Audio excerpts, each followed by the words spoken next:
Hey friends, now that we have a few people, more people using Bitwig, I thought I'd start recording some stuff that I'm working on. Just show a little bit of my workflow, maybe share some tips, share some knowledge. So here's a project that's like a stems project my friend Isaac sent to me. He recorded a bunch of stuff multi-track from hardware and sent me the raw files. We collaborate together as Tonotopic. We have released a song on a compilation this year, and we're kind of planning on doing some more. So since we're isolated, we've been collaborating with stems and stuff. So he sent me these stems files, and I pulled them into this project originally. Um, and when I work like that, if I'm working from like a hardware recording, one thing I've kind of gotten the habit of doing is there's a lot going on here, and bear with me, I'm going to explain it.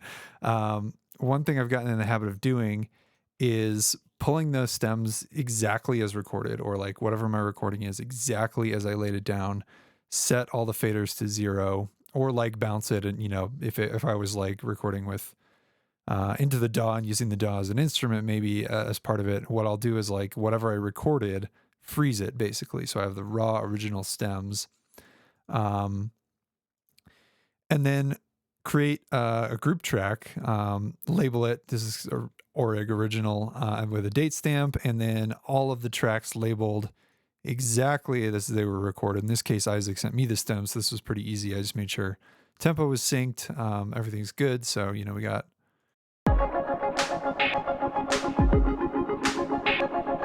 sync to the metronome so I can add stuff over it easily. But otherwise, all at zero level. And the reason for that is this is the original kind of starting point for the project. I have this in a group track. It's its own thing. It's the original material. So I always have this to go back and reference. Sure, you could do that with a different, you save the project as, but you'll see why I like doing it this way in a second.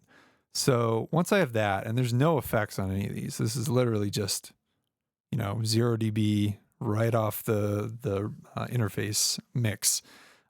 This is to kind of bring the overall mix gain up a little bit so I can reference it against my other mixes, which you'll see in a second. But otherwise, there's no effects on these. So what I would then do is duplicate this, which you can do from edit, duplicate group track. And that's what I did. And then I end up with this mixed, I rename it mixed because I'm working on the mix, and then like the date, that's today. So this was recorded on May 25th, or at least that's when I imported. I can't remember. But this is June 15th today. So I have, a clear naming convention there. And these would be active by default, by the way. I'll talk about what active and deactivation does in a little bit. That's a really, really useful feature in Bitwig. So then I would have these two. And if I have this muted, so I've got my original muted, and then my mix, which I did a bunch of stuff too, and I'll talk about that in a minute. But I can listen to my. Turn the metronome off. So I'm referencing. This is now my mix that I actually, added effects, did a levels EQ mix. But I can very easily. And you're gonna lose my voice when I do this, but I can very easily just A/B this.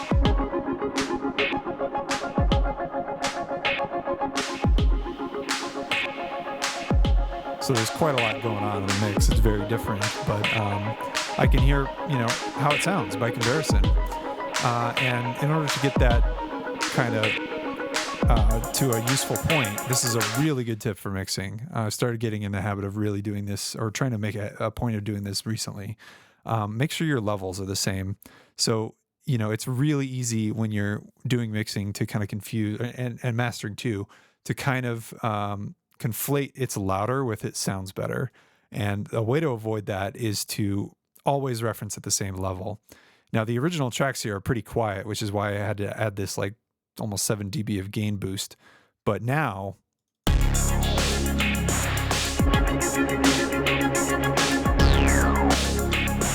actually, the original is a little louder.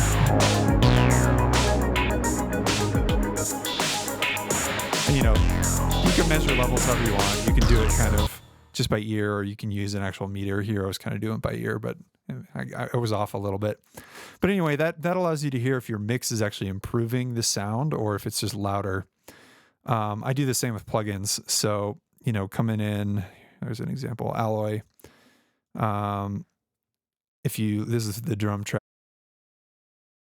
And there we go. I always end up muting myself when I do these recordings. So this is the drum track, but my levels are, input and output level is roughly the same. And this is compressed, so the peaks aren't going to be as varied. But then, if I bypass,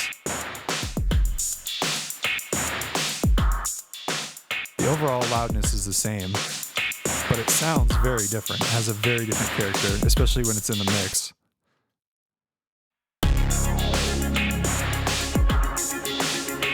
So now, if I bypass, very different character, but the same, technically like roughly the same volume. I guess the RMS is a little bit higher. RMS is a little higher in the output, but the peaks are more squashed. Like I said, it's not an exact science, but that way there's not as much of a difference in the input and output level. You can really hear if what you're doing actually improves the mix or not, or if it's just making it louder. That's made a huge difference in the quality of my mixing lately. So I highly recommend that technique. So then now I've got this mixed group, did a bunch of mixing stuff on this. Drums have some, Halftime. This is a really cool plugin I actually learned about. I would it's like $20. It's so worth it. It's such a cool plugin. So, dang it. This thing, it's not on yet, but it goes on here. And what it does is it actually layers a half or quarter speed version of your audio with, you got a mix amount. So it'll layer a half or quarter version of your audio. And so it's adding just all these cool percussive elements that weren't there before, because it's like this sped down thing. And you can also band limit the halftime, or like where it takes effect. So I turn it off. Simpler beat. There's some artifacts when you need it that way. You're really supposed to use this so you don't get those artifacts, because it has to like build up a buffer. Anyway, getting a little sidetracked, but I love this plugin. Saw it on actually a Polarity Bitwig tutorial that Fig shared. Super cool plugin. Definitely recommend it. But anyway, moving on. So I did some stuff to this mix. Also would show off. Worth noting that like when you use these group tracks, what you can do is if you're going to do any full bus effects, so like full mix, on the master bus, you can put them on the group master. That way, when you copy it, your master effects are part of like your iterative process here when you're copying these group tracks, as I was explaining before. So you can kind of hear comparisons between past versions of that too. So here I've got like a bus compressor. This is the Klanghelm.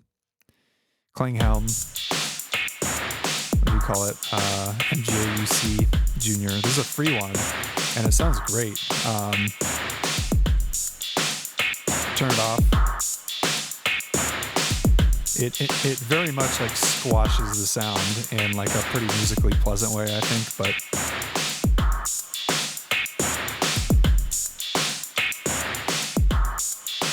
anyway, that's on the group master, and then I've got another isotope bus compressor. This one's actually tilted toward highs, so they just kind of squash the master bus a little bit in a pleasant way, and I use that on there. I leave it on like just some basic bus effects I'll leave on while I'm mixing. Nothing I would consider mastering. I actually do that as a separate step, but that's a whole other video. So when I have the mix where I want it, you can A/B compare it when I'm happy with the mix. In this case, I decided to do some mixing first, get the tracks sounding good, and then start some arranging and layering. But I might do it differently. I might start with arranging and just not really do much on the mix. But either way, whatever your milestones are, you can kind of like make a note of copying the group whenever you want to like kind of snapshot the current state of the project. I need to get better at that. You can also like save a copy of the project again, but I like having these. I like this workflow because you can just easily A/B them and easily pull things out. So you might be wondering, well, if you duplicate this every time, isn't it going to use like a ton of resources? Well, that's where this active thing comes in really handy. So let's say, I've cloned this again, this group, and now I'm on the arranging one. I can go back and deactivate these. And deactivated tracks use no DSP. Because these are all referencing the same source audio files, these are not copies of the same file. I would have to actually bounce something to a new audio file for it to take up extra disk space. These are all referencing the same audio files under the hood right now.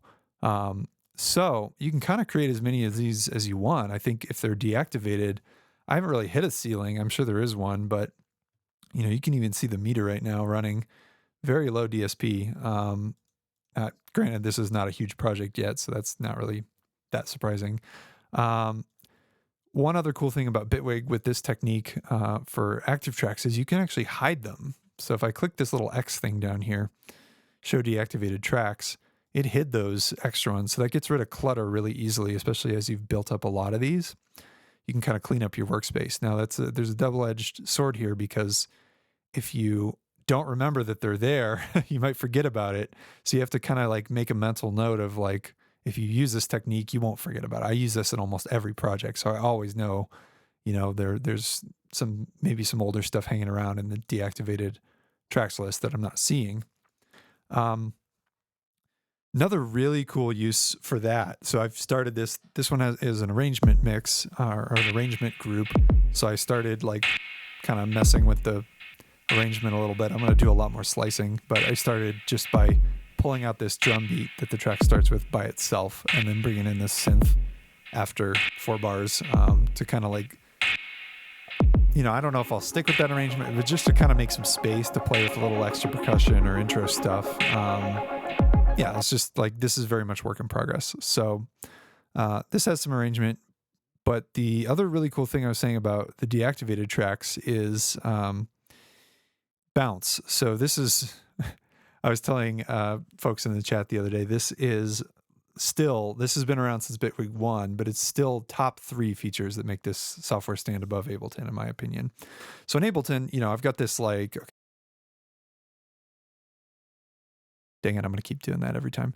I've got this track here that has, it's a MIDI file. I just played this into my keyboard and quantized it. And then that's playing a soft synth here. This is phase 4 Bitwig soft synth. It's got a little bit of arrangement on it, kind of modulating some of the things like that.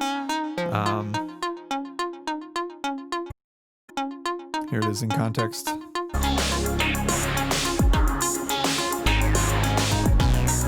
So I just started playing with that. And this is a little bit of a contrived example because I haven't done a lot of sound design on this yet. But sometimes what I want to do is actually freeze or bounce like a portion of audio to audio, or a portion of, a track, bounce it to a new audio file, which you can do with audio events, or you can do with MIDI clips that are running through SoftSynth. So this has effects on it. It's got some delay. It's got some stuff. I can just right click this and bounce, and that'll create a new track and just render that to audio and faster than real time.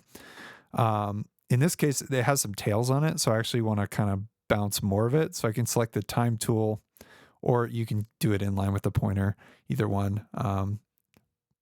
Select the time tool, select this range, because I want these tails that are going to play after this to kind of be captured just for now.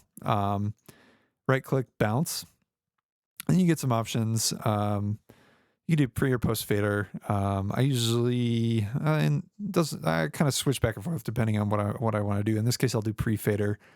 You can do real time if this is driving hardware. I was trying to explain this the other day, but if you check real time, this will actually bounce it in real time, which is necessary if this is like using a hardware instrument that I then want to like record or bounce, this MIDI that I've arranged here through a hardware instrument and back.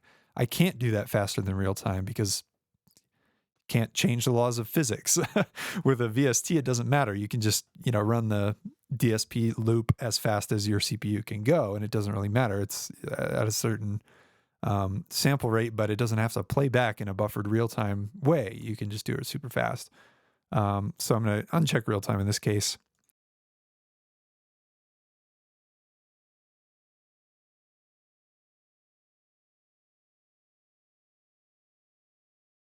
And you won't hear me while it was bouncing, but I bounced that. Now I have this audio file. So there's my capture, and it's got the tails on it. So again, this is probably not what I want to do, but what I can do after bouncing something like that is actually like loop part of this tail or something like that. I can make this just keep going,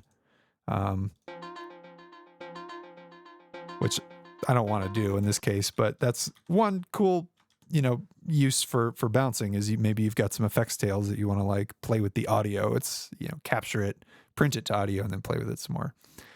But the other cool thing about this is if I had a VST that was taking a lot of CPU or something like that, Ableton has freeze, which will freeze the track, and under the hood it has an audio file that's backing it. But you don't have access to that. Here it creates a brand new track with the audio file. So it's a little bit different of a model, but I actually like this much better because I can just go and deactivate this. So now, I can call this thumb hammer, whatever your naming convention is. I usually just rename this to like source and just call this thumb hammer. Let's do that. Thumb hammer source. And then I deactivate that. And now its plugin is not using any CPU. I can also hide it. So cool. Now I can kind of make that decision and move on. And then maybe that unlocks me to keep moving forward creatively because I'm not thinking about the plugin anymore. I'm not tempted to go tweak it. I've committed this to audio. Out of sight, out of mind. But I can always go back if I want back to the source and change something and rebounce it. I do that occasionally, but more often than not, when I am working like this, if I like the way something sounds and I commit to it in a bounce, I don't go back to it. Unless I have another idea and I'm like, man, I can't do that with this printed version. I actually need to go back and change a modulation or something. But I find this is yet another kind of decision point that forces me to kind of commit to something and move on. Out of sight, out of mind, hide it. Cool. Now I got this. I'm not going to do that in this case. I'm going to keep that because that was very much work in progress. But I just wanted to demonstrate that for the sake of the video. Cool. So working on this, another cool thing you can do, and this is another kind of mode you can kind of forget you're in and take some kind of recognition to know how to use this and to get familiar with it. But this little menu here is in both modes, session mode, arrangement mode. This allows you to kind of focus in on your group tracks. So if you've got a complicated arrangement, maybe I have a bunch of these, or maybe within just my actual in-progress arrangement, maybe I've got a nested group here for my drums. Maybe I've got like 7 channels in this. So what I can do is actually drill down and say, okay, I'm only looking at arrangement. And then the master and the send that are normally like your project master and send return effect channel, then become the group send return effect. So this is effectively like zoomed into the group and treats it as the new kind of project level arrangement. It'll still play everything else out here. It doesn't like solo the group when you do this, but this is really nice for kind of focusing in if you've got a really complicated arrangement. I could do this for my drums. So like I was saying, if I had a bunch of drum tracks here and I just wanted to look at the drums and mix those in this view or arrange those in this view, I could zoom in on them through this menu and then have everything else out of the way. So it's not cluttering up my workspace. Cool. Well, I think that's good for now. Just wanted to get some of these thoughts on video and share them. I'll probably start doing more of this because we are all in isolation and we can learn from each other. So anyway, I hope this was useful. You guys take care. Cheers.